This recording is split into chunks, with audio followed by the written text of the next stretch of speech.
ഉഷ്ണതരംഗ സാധ്യത കണക്കിലെടുത്ത് പത്തനംതിട്ട ജില്ലയിലെ അവധിക്കാല ക്ലാസുകൾക്ക് നിരോധനം.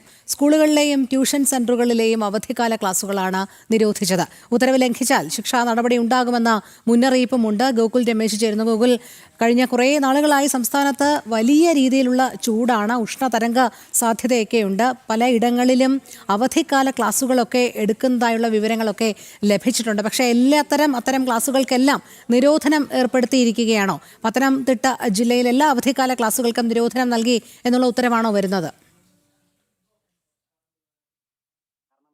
അതുപോലെ തന്നെ അതികഠിനമായിട്ടുള്ള ചൂട് നിലനിൽക്കുന്ന ഒരു സാഹചര്യമുണ്ട്.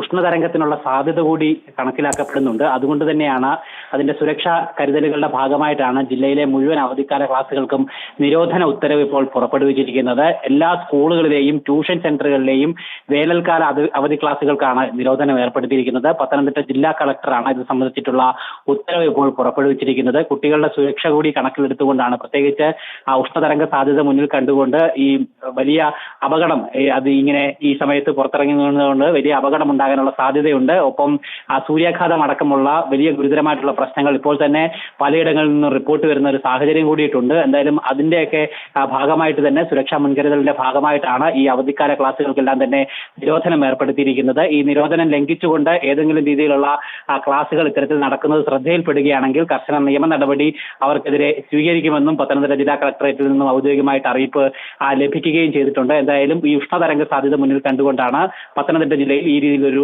നിയന്ത്രണം ഇപ്പോൾ ഏർപ്പെടുത്തിയിരിക്കുന്നത്. ശരി, പത്തനംതിട്ട ജില്ലയിലെ അവധിക്കാല ക്ലാസുകൾക്ക് നിരോധനം ഉഷ്ണതരംഗ സാധ്യത കണക്കിലെടുത്താണ്. ഗോകുൽ രമേശാണ് വിവരങ്ങൾ നൽകിയത്.